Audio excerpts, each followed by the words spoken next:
Hello students, आज हम शुरू करेंगे वीर अब्दुल हमीद चैप्टर के question answers and exercise work. Start करते हैं। मैं आपको साथ साथ समझाती भी जाऊंगी और क्वेश्चन आंसर्स कराती जाऊंगी। फर्स्ट क्वेश्चन है हमारा, हु वाज अब्दुल हमीद। अब्दुल हमीद कौन था? ठीक है, Abdul Hamid was a company quarter master havildar in Indian army. जो अब्दुल हमीद था, कौन था? भारतीय सेना में क्वार्टर मास्टर, मतलब कंपनी का क्वार्टर मास्टर हवलदार था। ठीक है। What was the Pakistani tanks like. जो पाकिस्तानी टैंक्स थे वो क्या लाइक करते थे, है ना, कैसे थे, मतलब किसके समान थे? जो तो Pakistani tanks were strong and dangerous. कैसे थे पाकिस्तानी टैंक्स? स्ट्रॉन्ग थे और बहुत खतरनाक थे।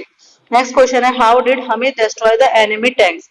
हमीद ने जो एनिमी के टैंक्स थे उनको कैसे डिस्ट्रॉय किया, कैसे उनको नष्ट किया? Hamid destroyed the Pakistani tanks with his bravery. अपनी ब्रेवरी से उसने पाकिस्तानी टैंक्स को उन्होंने उसे डिस्ट्रॉय किया। He was a perfect shot. उसका जो शॉट था वो बिल्कुल परफेक्ट था।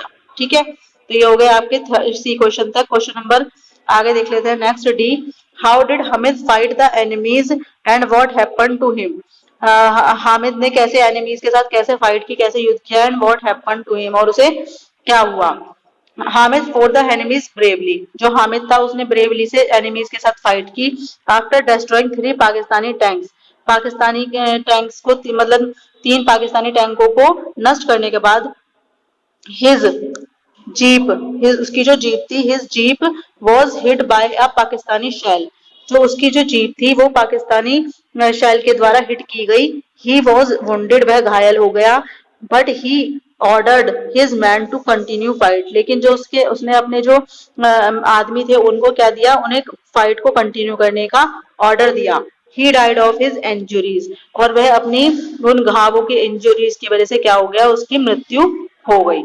तो ये हो गया। वो कैसे क्या हुआ? उसने उनके साथ ब्रेवली से युद्ध किया, अपने डिस्ट्रॉय कर दिया उन्हें। और आफ्टर डिस्ट्रॉइंग 3 पाकिस्तानी टैंक्स, और 3 पाकिस्तानी टैंकों को डिस्ट्रॉय करने के बाद उसकी जीप जो है पाकिस्तानी शेल के द्वारा हिट की गई। ही वॉज वुंडेड, वह घायल हो गया। और बट ही ऑर्डर्ड, लेकिन उसने ऑर्डर दिया किसको? अपने आदमियों को फाइट को कंटिन्यू करने के लिए। He died of his injuries, और वह अपनी इंजुरीज के कारण वह मृत्यु को प्राप्त हो गया। How was Hamid honoured for his bravery. Hamid को अपनी ब्रेवरी के लिए क्या दिया गया, मतलब किस प्रकार सम्मानित किया गया? Hamid was awarded the Param Vir Chakra for his bravery.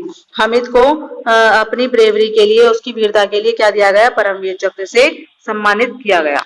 ठीक है। नेक्स्ट क्वेश्चन है हमारा, how do you feel about Abdul Hamid after reading the story of his bravery. जब आप अब्दुल हामिद की ब्रेवरी की स्टोरी पढ़ लेते हैं तो आपको कैसा फील होता है, मतलब इस स्टोरी को पढ़ने के बाद?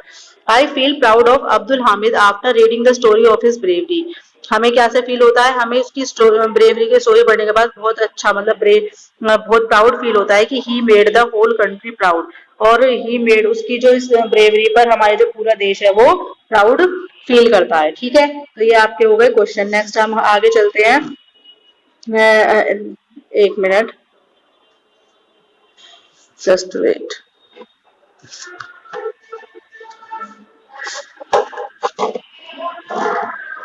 ये आगे चलते हैं क्वेश्चन नंबर 2 की ओर।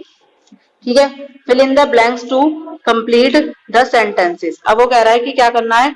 कंप्लीट द सेंटेंसेस आपको करने हैं, इसमें फिल इन द ब्लैंक्स भरने हैं। फर्स्ट है आपका, the war between India and Pakistan was fought in the year. कौन से ईयर में लड़ी गई? इंडिया और पाकिस्तान के बीच जो वॉर थी वो हुई थी 1965। ये तो फिल इन द ब्लैंक क्या जाएगा? 1965। Abdul Hamid turned his gun and tried a, क्या किया उसने? एक शॉट किया, शॉट मारा, है ना, फायर्ड ए शॉट। तो इसमें आ जाएगा शॉट। नेक्स्ट है सी हमारा, अब्दुल हामिद वॉज अवॉर्डेड, किस अवार्ड से सम्मानित किया गया? वो अपनी ब्रेवरी के लिए था, परमवीर चक्र। तो इसमें आ जाएगा हमारा परमवीर चक्र। अब्दुल हामिद विलेज क्या था? Was has been named. जो अब्दुल हामिद का विलेज था उसके मरने के बाद उसके किस नाम से रखा गया? हामिद धाम के नाम से रखा गया उसका नाम। ठीक है, उसके बाद क्या करना है? ये मैच द वर्ड्स करने हैं आपको, इन वर्ड्स की मैचिंग करनी है। ठीक है, एक गुड शॉट, गुड शॉट का क्या मतलब है तो आप पता कर लेंगे, स्किल्ड एट शूटिंग। ठीक है, कैसी जो शूटिंग करने की वो जो स्किल्ड होती है वो कहते हैं good shot. Crack shot, one who can shoot any target successfully, जो कोई भी किसी भी टारगेट को अचीव कर ले सक्सेसफुली उसे कहते हैं क्रैक शॉट, क्रैक शॉट को क्रैक कर देना। टू लॉस हार्ट, अपने हार्ट को लूज कर देना। टू गेट डिसअपॉइंट मतलब निराशा प्राप्त करना, ठीक है। मार्च फॉरवर्ड मतलब मार्च करना, आगे की तरफ मूव करना, तो ये रहेगा to move forward in organised manner. एक मतलब ऑर्गेनाइज्ड होता है कि सब एक सी उसमें करते हैं मैनर में, तो उसे कहते हैं मार्च। तो move forward in an organised manner.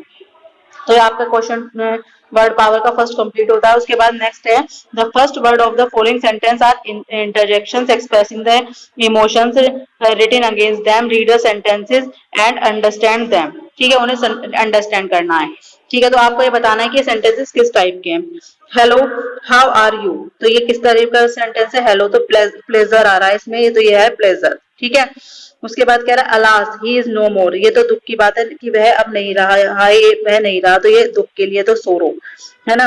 O look at the rising sun, देखिए कितना मतलब एक्सप्रेसिंग की हम कैसे एक्सप्रेस कर रहे हैं, oh look the rising sun, तो ये वंडर आश्चर्यजनक या सरप्राइज भी लिख सकते हैं आप, है ना, सरप्राइज भी लिख सकते हैं। नेक्स्ट है hurrah we won the match, तो ये बड़े खुशी की बात है, अरे वाह हम तो मैच जीत गए, तो ये जॉय खुशी की बात है, तो इसे कहेंगे जॉय, ठीक है। तो ये आपके इंटरजेक्शंस है, जैसे हम अपनी किसी चीज को एक्सप्रेस करते हैं अपने इमोशंस के थ्रू, तो वो कौन कौन से इमोशंस होते हैं। नेक्स्ट है now fill in the blanks with suitable interjections from the box. अब क्या करना है, अब इसमें उन्होंने वर्ड दिए हैं और उनको हमें सुटेबल इंटरजेक्शंस देखना है कि वहां पर क्या आएगा। अब फर्स्ट वाले में देखिए we have won the match, तो एक खुशी की बात है, तो इसमें क्या आ जाएगा हमारा हुर्रा, फर्स्ट वाला ये वाला वर्ड आ जाएगा। नेक्स्ट है हमारा, नेक्स्ट है you have done a great deed, तो क्या तुमने बहुत अच्छा महान कार्य किया है, तो उसे शाबाशी दे रहा है, तो क्या आ जाएगा हमारा यहाँ पर आ जाएगा ब्रावो। एक मिनट, तो ये आ जाएगा हमारा ये वाला ब्रावो, नहीं ब्रावो ये वाला आएगा, ब्रावो आ जाएगा। नेक्स्ट है हमारा his father has passed away, उसके जो पिताजी हैं वो गुजर चुके हैं, तो इसके लिए क्या आएगा दुख की बात है, तो अलास आ जाएगा इसमें, ठीक है। नेक्स्ट है हमारा हाउ डू यू डू, तुम कैसे हो, तो वो हेलो कर रहा है, हेलो करके पूछ रहा है, तो इसमें क्या आ जाएगा हमारा हेलो आ जाएगा, तो ये हमारा फोर्थ वाला हो जाएगा। तो ओके स्टूडेंट्स, ये आपकी exercise and question answers complete होते हैं, आप सभी को इन्हें नोटबुक में कंप्लीट करना है, और अगर आपको कोई भी क्वेरीज है तो आप कमेंट बॉक्स में मुझे लिख सकते हैं और मैं आपका आंसर देने की पूरी कोशिश करूंगी। Thank you.